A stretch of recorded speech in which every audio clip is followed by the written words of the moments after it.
Tonight, we continue our series investigating the laws and policies surrounding grooming. Last night, we introduced you to Hannah LoPresto. She told police her band director groomed and sexually assaulted her in high school, but he was never charged. Senior investigative reporter Jennifer Mayerle digs into why and how a change in law could lead to more accountability in future cases. There was some pretty strong allegations that there were some inappropriate things that a former band teacher was doing or had been involved with.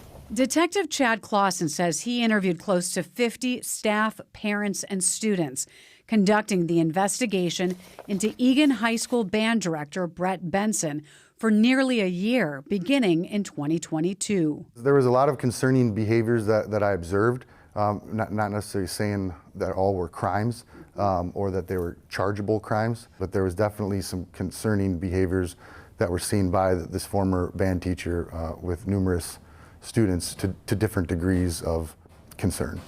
According to the police report, the behavior came into focus when a student spoke up about Benson's close relationship with another student during an overseas band trip.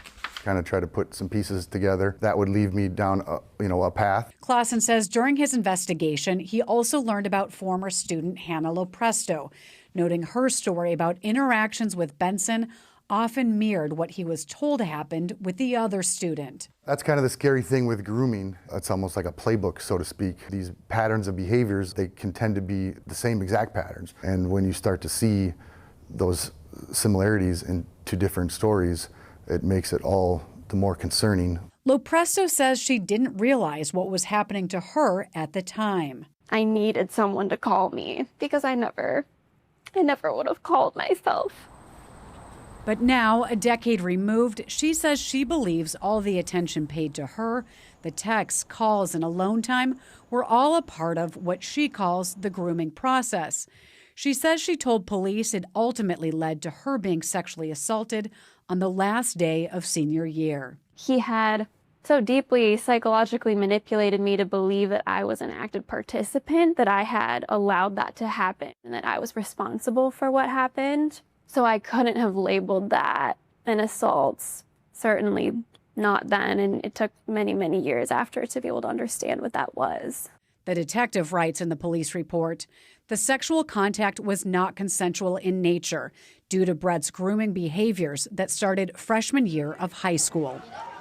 Clausen says it's important to watch for warning signs of grooming. There's this slow kind of control that the person in power can have over a student or a juvenile. It starts to normalize behaviors and things that if it went quickly, people would see it faster and easier. Why is grooming so concerning?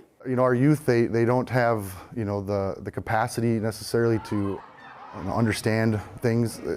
Essentially, they are innocent. When the youth is, preyed upon, it's going to affect their lives forever. Clausen believes there were a number of inappropriate relationships with students, which he detailed in the police report. The police report says, while examining the evidence in this case, I uncovered a pattern of predatory grooming behaviors that Brett has had with numerous students. It goes on to say, these inappropriate relationships go back to 2011 when he was with another school district. Clausen writes, it appeared Brett targeted a specific type of young female student, turning 18 years old toward the end of their senior year, and often were shy and lacked self-confidence. LoPresto says learning that gave her the courage to speak up. I think because I could see that it was bigger than me for the first time, I really latched on to the fact that, if I could help other people. If I do this, I think that also made me a little bit braver, too. Benson provided a statement. It reads in part, I vehemently deny any allegations of wrongdoing. I deeply cared for the well-being of every student I have ever taught. He was never charged with a crime in connection with any of the alleged inappropriate relationships.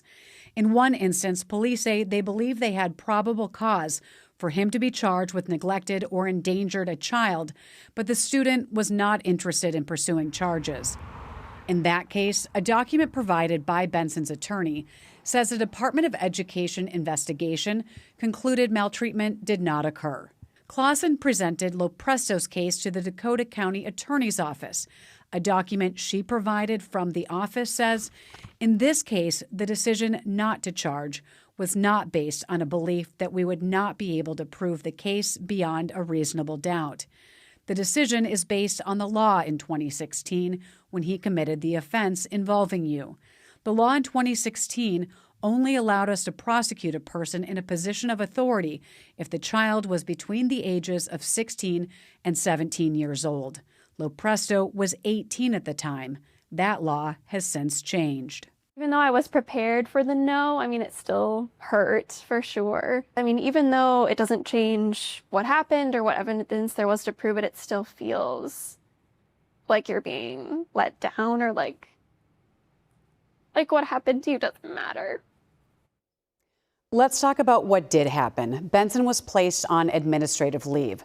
The district informed police and police began their investigation. He later resigned, but he still had a valid teaching license. It could be automatically revoked if he was charged and convicted.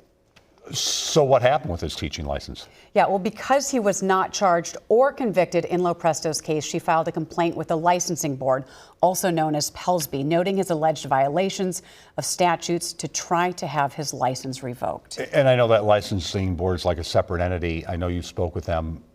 Do they have the authority to either revoke or suspend a license for any kind of other, like an ethic violation? Yeah, we did talk with them. And in this case, the board pursued suspending or revoking Benson's license. So instead of going through a contested case, Benson voluntarily surrendered his teaching license, resulting in this public stipulation agreement.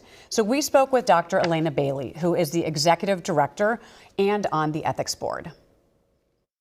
What the stipulation does make clear is that based on all the items outlined, we are happy with the outcome that this person no longer holds a teaching license in the state of Minnesota.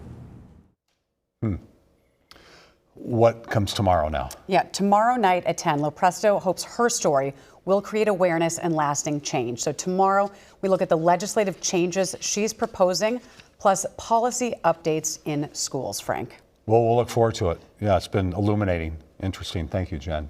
If you'd like to learn more about grooming and how you can protect children, the Zero Abuse Project has resources available online. You can find a link connected to this story, and that's on WCCO.com.